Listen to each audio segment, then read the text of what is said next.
नैसर्गिक साधनांचा ऱ्हास ह्याचे अर्थातच खूप मोठे परिणाम हे स्त्रियांवरती होणार आहे. त्यामुळे नेचर अँड विमेन ह्यांच्यामधलं नातेसंबंध हा पुढे आणण्याचं एक थ्योरेटिकल फ्रेमिंग इकोफेमिनिझममधून झालं. त्याचे खूप वेगवेगळे स्ट्रँड्स होते. म्हणजे एक हे रिलेशनशिप एस्टॅब्लिश करणं हा एक अर्थातच महत्त्वाचा भाग होता.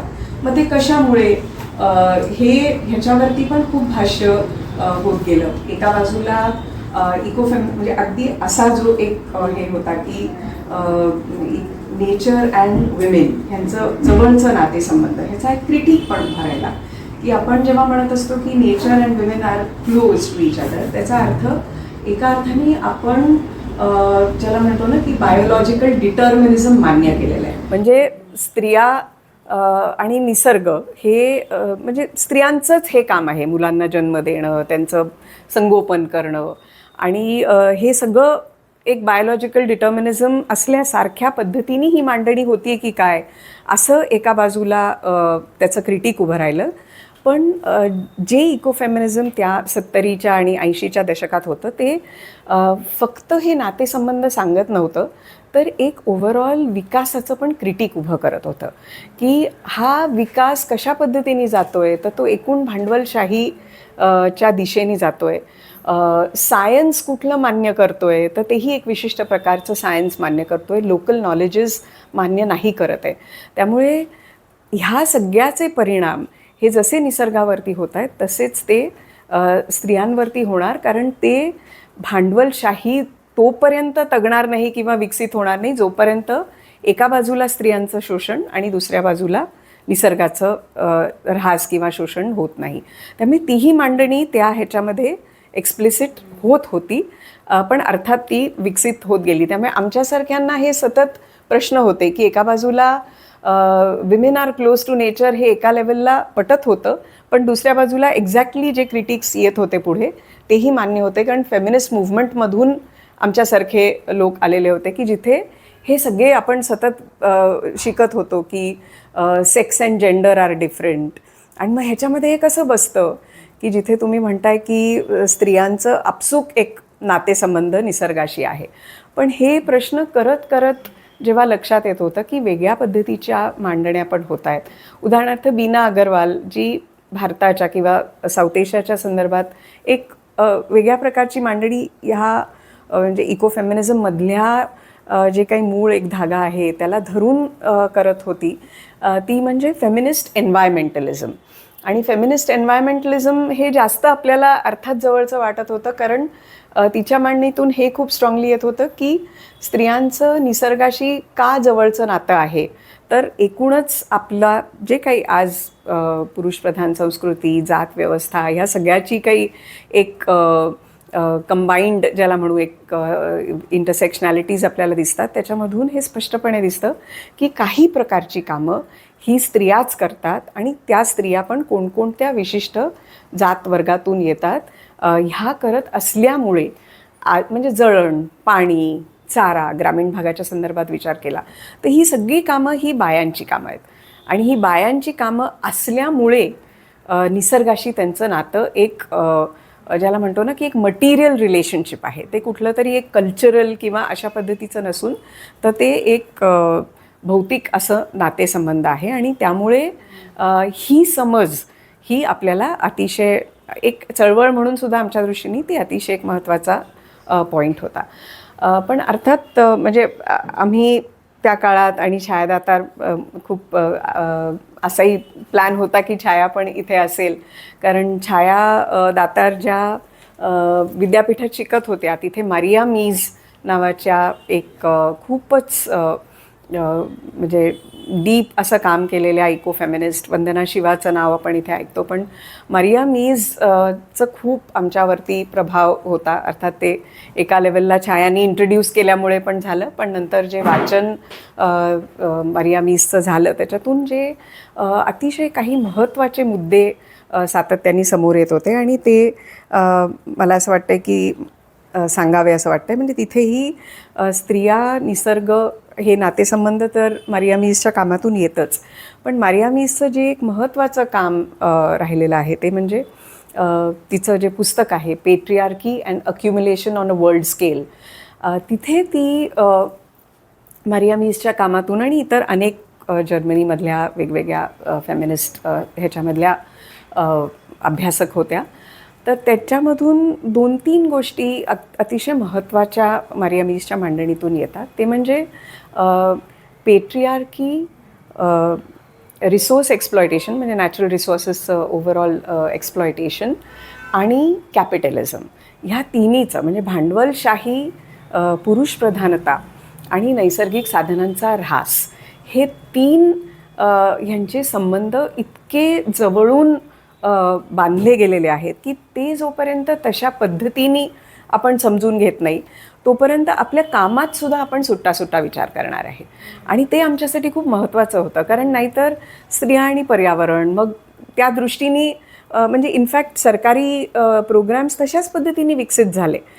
पण हे जेव्हा एक समर्पक असा विचार मांडला जातो की जोपर्यंत तुम्ही भांडवलशाही कशा पद्धतीने पुढे जातीये आणि ती पुरुष प्रधानता आणि आपल्या संदर्भात तर कास्ट म्हणजे जाती व्यवस्था, एथनिसिटी, ह्या सगळ्यांशी कशी रिलेट करते हे जोपर्यंत आपण समजून घेत नाही तोपर्यंत आपण खऱ्या अर्थाने काही सोल्युशन्स पुढे आणू शकणार नाही आहे. हे खूप चांगल्या पद्धतीने मारिया मीजच्या कामातून पुढे आलेलं आहे. आणि त्याच्यामध्ये इनफॅक्ट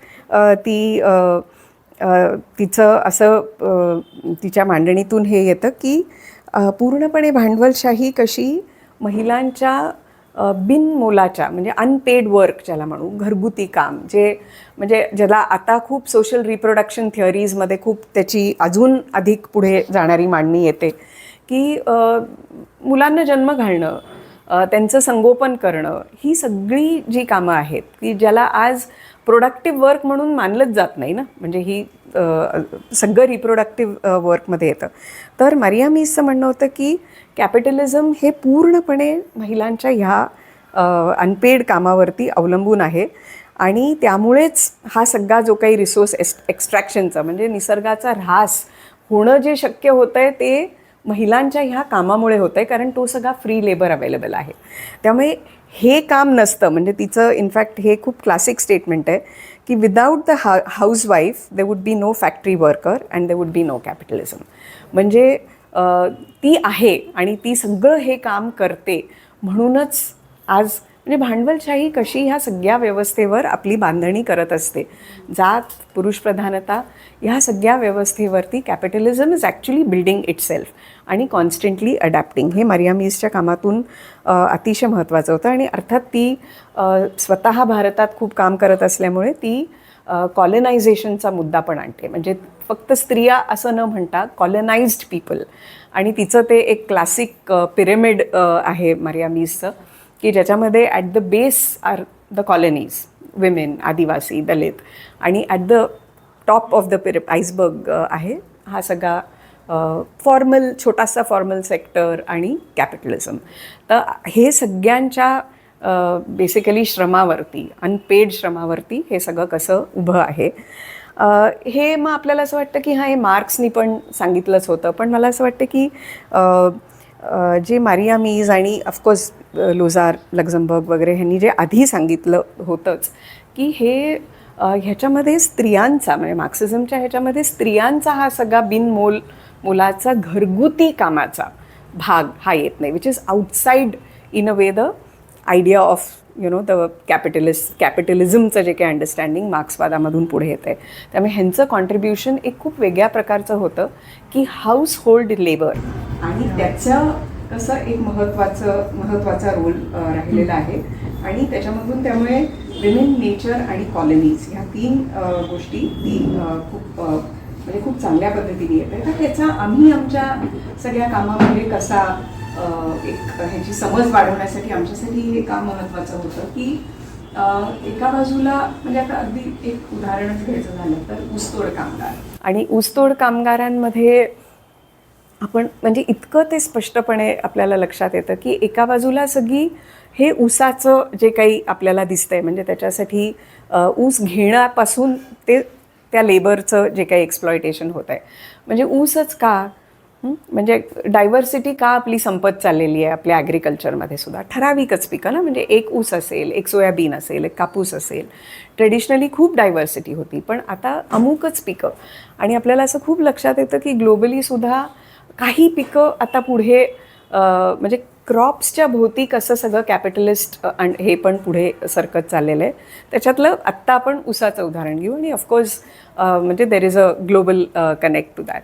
की महाराष्ट्रात तर आपल्याला माहिती आहे की सगळं राजकारण हे ऊसाभोवती प्रायमरीली फिरत असतं. म्हणजे the whole political economy is around sugarcane. मग तो पॉलिटिकल क्लास त्या जरी ते कोऑपरेटिव्ह मूव्हमेंट म्हणून सुरू झालेली असली तरीसुद्धा आज सगळं त्यांच्या हातात आहे. म्हणजे आजचं जर चित्र आपण पाहिलं तर 201 काहीतरी साखर कारखाने आहेत, त्यातले जवळजवळ 80% हे आता खाजगी झालेले आहेत.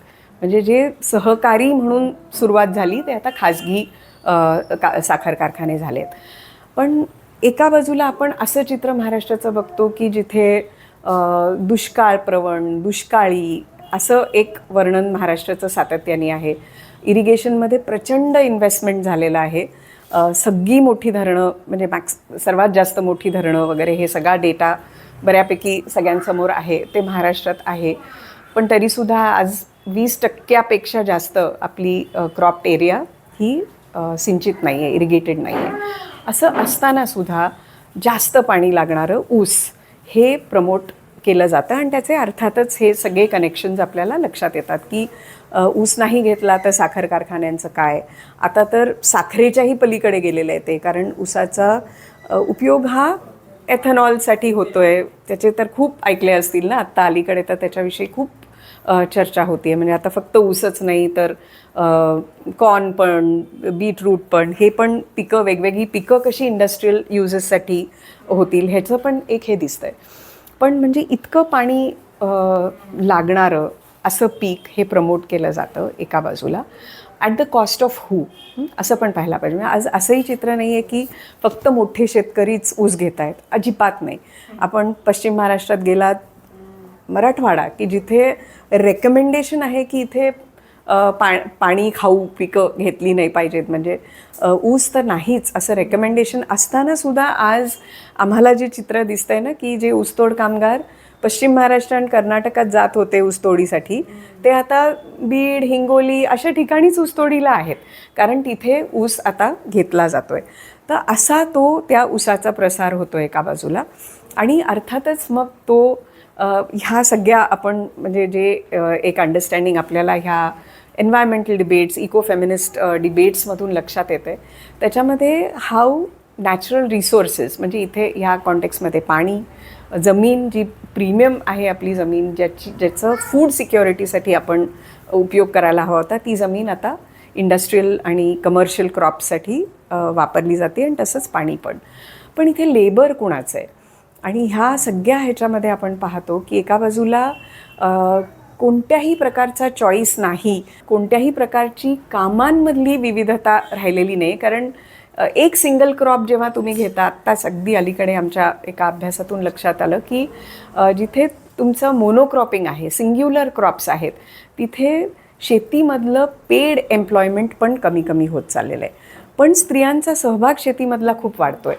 म्हणजे इथे आपल्याला लक्षात येतं की अनपेड वर्क हे स्त्रियांचं वाढत चाललेलं आहे एका बाजूला, आणि दुसऱ्या बाजूला मात्र अन्नधान्य सुरक्षिततेचे सुद्धा मोठे प्रश्न येत आहेत आणि काम, पेड एम्प्लॉयमेंट मिळत नाही आहे महिलांना. सगळी आकडेवारी हे खूप स्पष्टपणे दाखवते.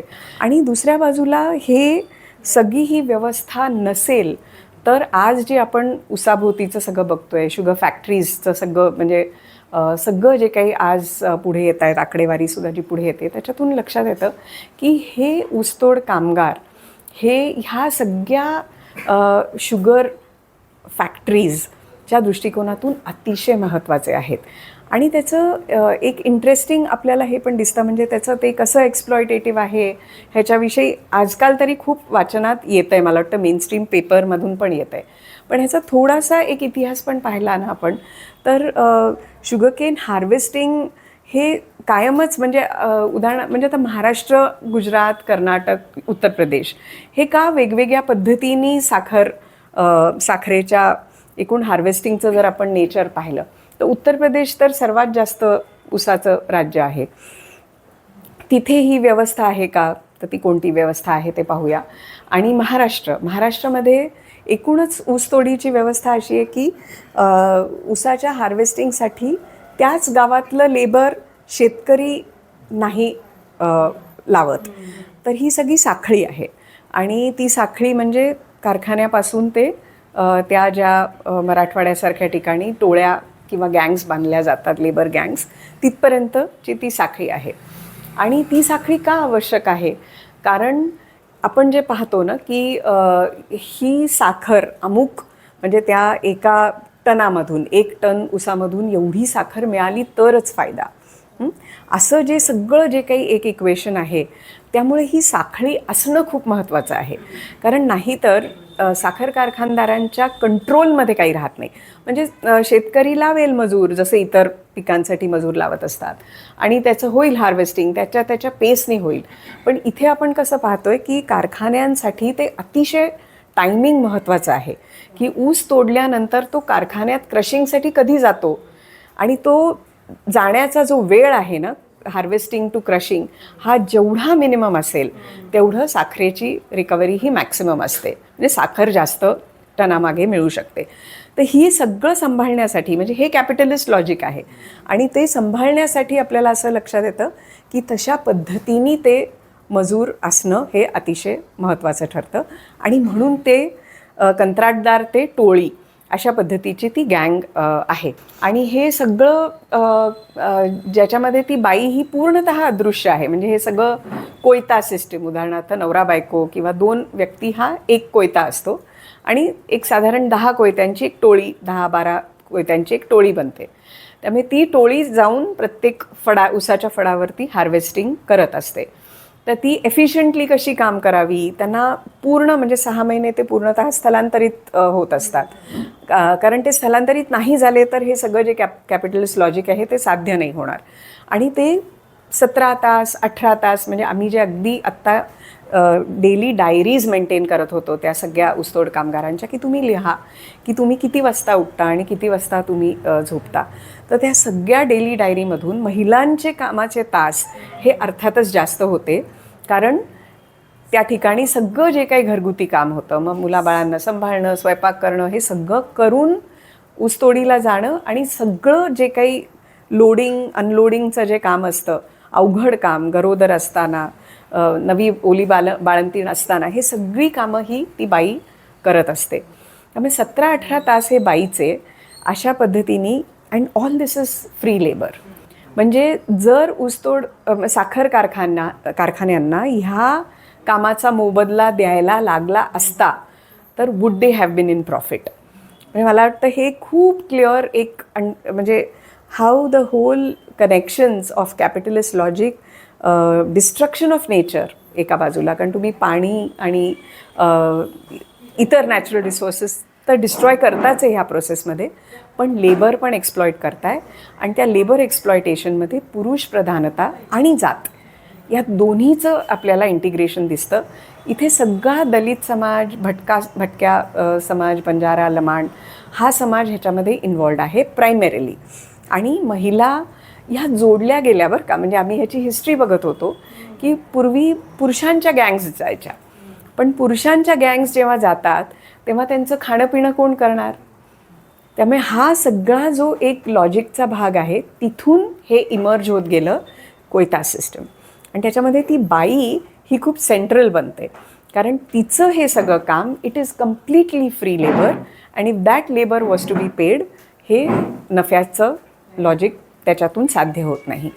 त्यामुळे हे दिसतंय आपल्याला की इथे क्लिअर एक हे सगळं एकत्र असणं हे कॅपिटलिझमसाठी कसं महत्त्वाचं आहे, एका विशिष्ट विकासाचं जे मॉडेल आहे ते पुढे नेण्यासाठी कसं महत्त्वाचं आहे. So this was a classic case. आणि ही असे अनेक उदाहरणं आपल्याला लक्षात येतील. दुसरं जे एक उदाहरण आहे ते म्हणजे शेतकरी आत्महत्या. आपण एक पॉज घेऊन डिस्कशन पण करू शकतो जर प्रश्न.